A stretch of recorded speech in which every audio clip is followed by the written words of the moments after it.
Quando você tem um y discreto e um x contínuo, você pode usar a ferramenta regressão logística. A regressão logística, assim como o q quadrado, a sua hipótese inicial é que as variáveis são independentes e a sua hipótese alternativa é que as variáveis são dependentes. Então, se o p-valor for maior do que 0,05, você vai aceitar a hipótese nula e você vai aceitar que as variáveis são independentes. Não há dependência entre as variáveis. Se o p-valor for menor do que 0,05, você vai rejeitar o h0 e você vai aceitar o h1, que é a sua hipótese alternativa. Para fazer esse teste no Minitab, nós vamos usar aqui o defeito também e o tempo em que uma determinada peça ficou num determinado processo. Para fazer a regressão logística, vamos aqui em regressão e a gente vai poder usar gráfico de linha ajustada binária,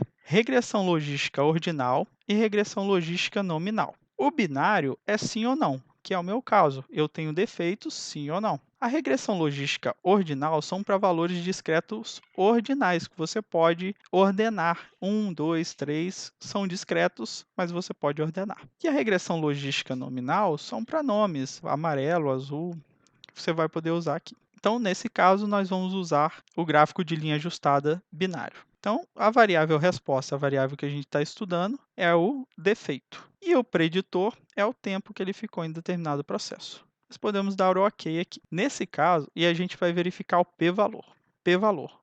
Nesse caso, o p-valor foi menor do que 0,05. Aqui ele está tão pequeno que nem aparece os caracteres, mas ele é menor do que 0,05. Como ele é menor do que 0,05, nós vamos rejeitar o h0 e aceitar o h1, ou seja, a dependência entre variáveis. Nesse exemplo, nós podemos constatar que, dependendo do tempo que ele fica em um processo, vai ter defeito ou não. No caso de um cerâmico, dependendo do tempo que o cerâmico ele fica no forno, ele pode se quebrar ou não. Então, nós verificamos aqui a relação entre defeito e tempo.